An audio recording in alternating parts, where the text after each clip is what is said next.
The sun's almost here. Almost. Morning, everybody. Welcome to what my phone says is Friday. Rake and baler are already gone. Drill's still here. What the hell, Cameron? Get your ass out of bed. You said you were going to start at 5. It's now 6:30. Come on. Here's my ride to start the day. Got the BT. I'm going to go get another field ready for Glenn so he can get the smizer going. Get it nice and smoothed up so Cameron can plan it when he gets out of bed. I'm kidding. He was out here till almost 10 o'clock with me last night. I'm just glad we filled the drill last night because I really don't want to do that today. Yeah, we've basically doubled our wheat acres in the last 48 hours. We got this extra run of water we weren't really expecting.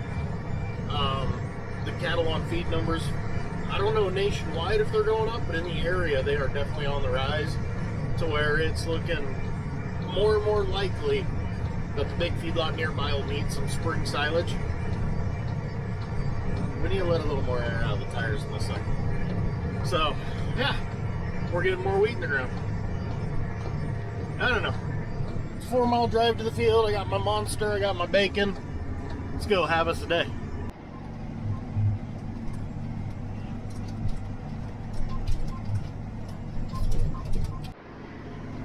It's always kind of cool when the dust just hangs in the air. So, about 2 miles that way, the hay crew is running. They got to bale a field there, and a field at a farm. That's about a 6-mile drive for them. And alfalfa 23 will be done. We might have a little bit of cleanup work on some weeds and stuff like that. But as far as I've been told, they only have 2 hay fields, and alfalfa is done, which is crazy, because that is early for us. No, not necessarily, I guess. We're just way late with silage. Way to screw up your own theory here. Over my shoulder here, that feed, that's 60 acres of feed. Excuse me. That is our only standing crop left to harvest. As soon as I get this field done, I'm going to go hop on my chopper. We've got,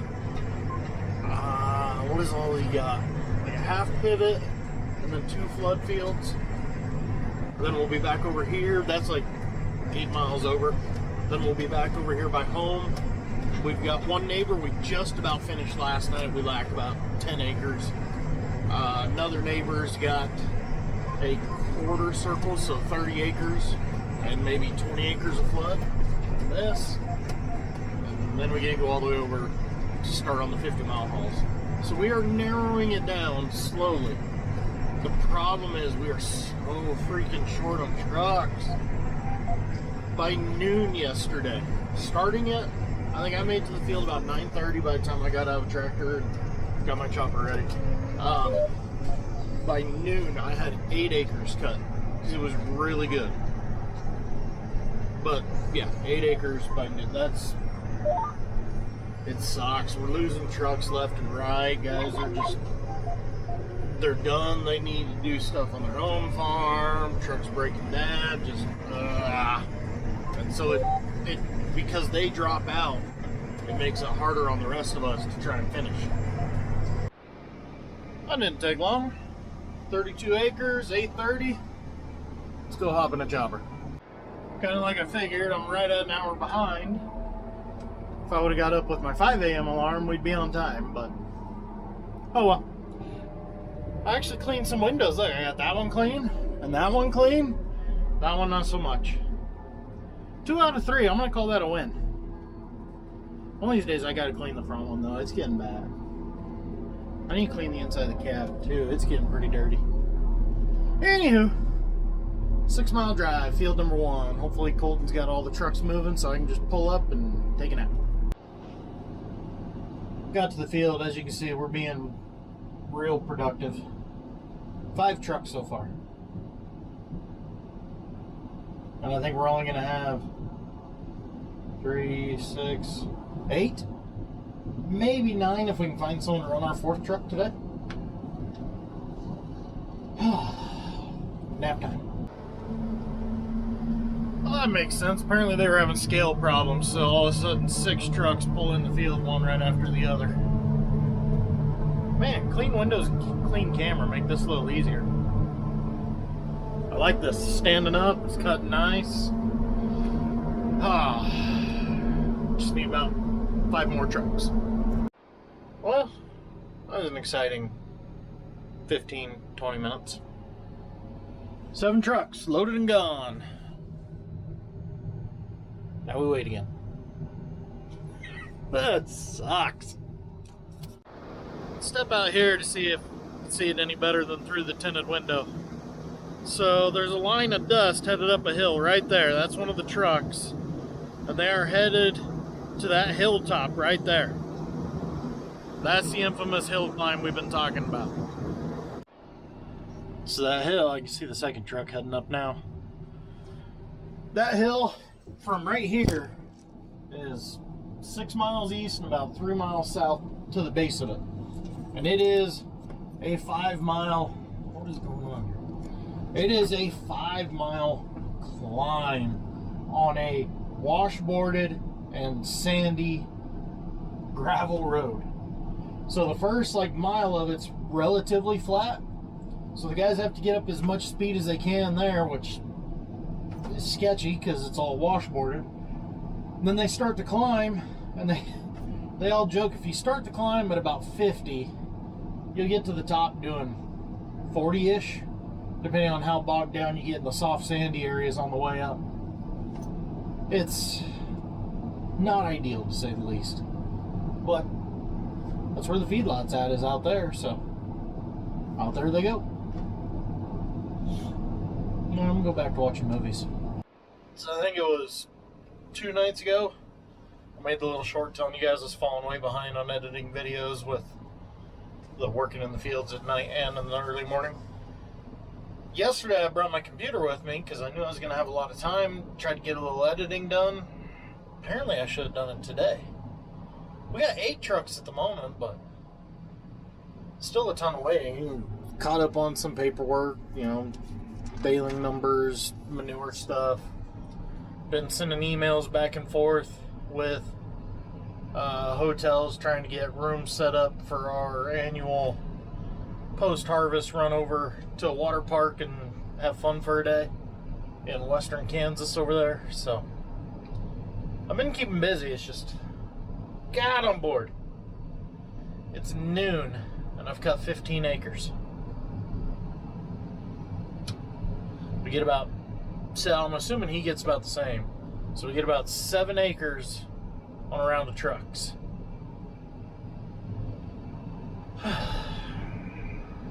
I can already sense the nap coming later this afternoon. That'll be nice. So you might be saying, well, if you're that short on trucks, why do you have 2 machines out there? It seems like a waste. 90% of the time, you're more than likely right. But we're talking feed. You never know what you're getting into when it comes to feed. You've seen the struggles, each head, different crops. So because of that, you never know, okay, am I going to be able to move right along and keep the trucks going?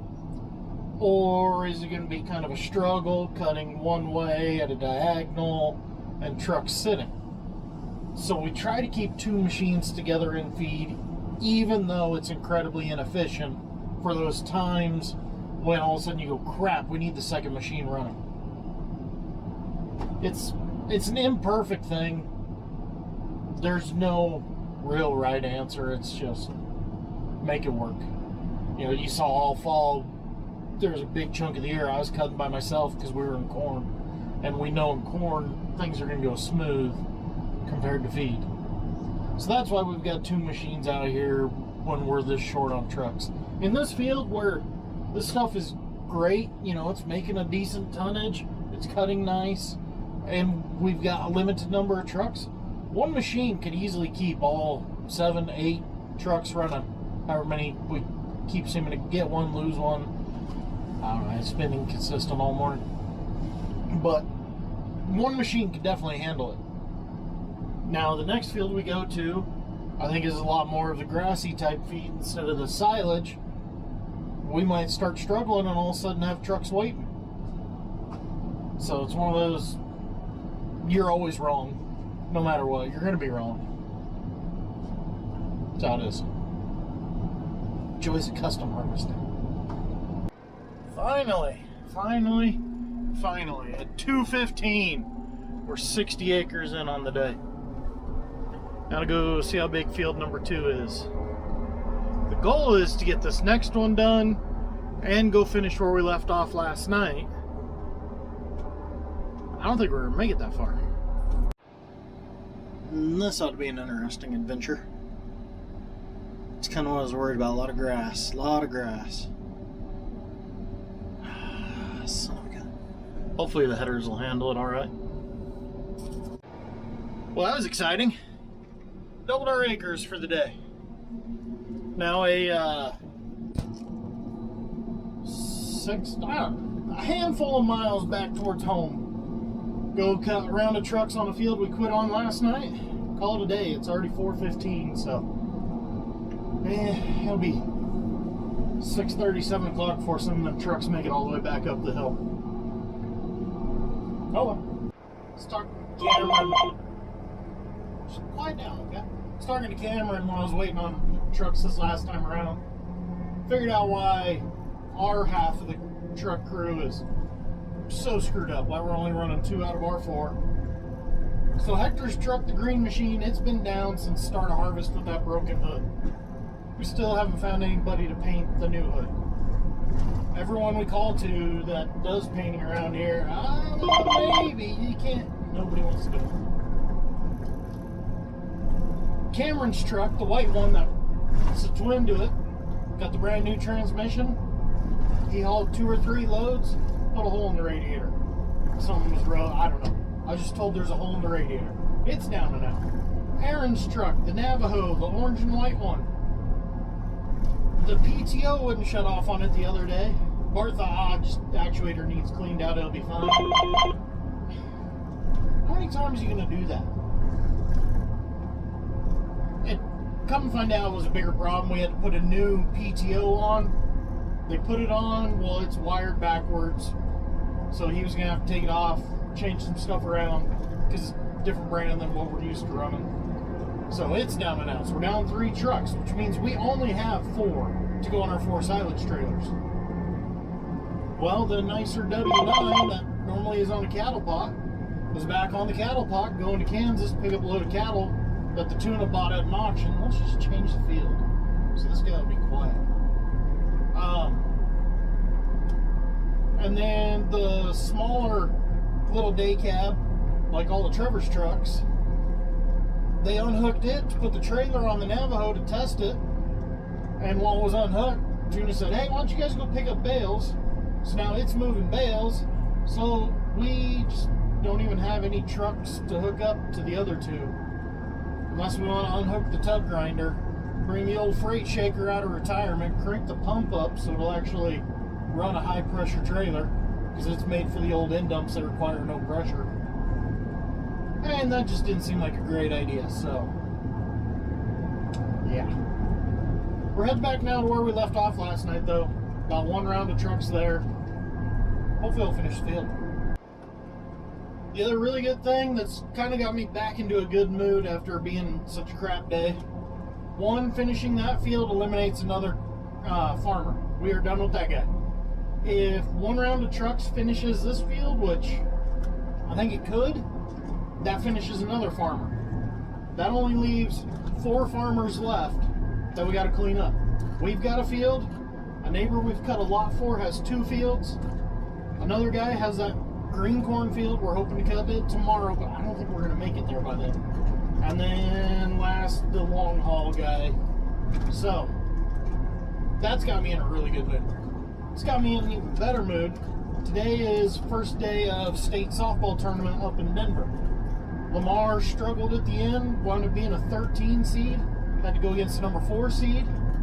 A team that in every sport seems to we run into at state tournaments and knocks us out. I think they knocked us out softball last year. Pretty sure 2 years ago we lost to them in the state championship in volleyball. Cameron, when he was in high school playing baseball, lost to him in the state championship. That's interesting story there. When you run out of pitching, it gets hopeless fast. The girls actually won. 13 knocked off number 4. So they're getting ready to play again. So hopefully we can win another one, be in the Final Four tomorrow. Not that any of you care, but I care. My daughter really cares. She's a softball nut. So, you know, all good things. I think we cut right around a truck size, right around. Maybe a little more, maybe a little less. I don't know. We'll see how far we can get. Hopefully we can clean this up. Hey, there's Blondie with the cows.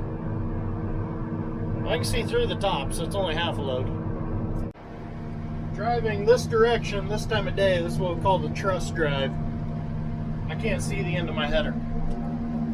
So I just stay about this far away from the truck and trust that he's not going to crash us. Well, that was going different than I thought. Those two guys, I think, got half of what was there. And I got 3 custom guys coming back in R2 trucks. R2, I can just shut them down for the day. Hell, it'll make their day. The custom guys, they'll all live back that way. So I told Trevor, the last one, I go, hey, stop by there and make sure they get it all, and then come to the next field. So now I gotta go 6 miles up here to sit and wait for a partial load. But whatever, makes it better for them. They're not deadheading, so yeah. Let's go for a cruise. You're just gonna have to trust me on this. There goes Trevor with the last load of the day. Got 1.5 times around this. It is dry. It's yielding almost nothing, but again, it was planted. Geez, middle of July? It was planted way late. But I'm very optimistic now because this header handled that beautifully. Why does that act like it's not folded up? Wait, what am I going on? I don't know. Either way, it's time to go blow this thing off. I'm tired. This thing is dirty. You want to come blow this off for me? I don't want to do it. Since I took those 2 trucks to the last field, Colton obviously beat me to the air compressor. And he's still parked out there, so I'm not even gonna try. That's fine. That's fine. That's fine.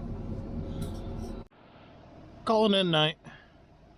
Colton had hell with the air compressor, just getting his blown off, so again, I didn't even touch mine, which is perfect because that means it is ready to go in the morning. Throw in a splash of fuel and go. Screw it. It's good enough.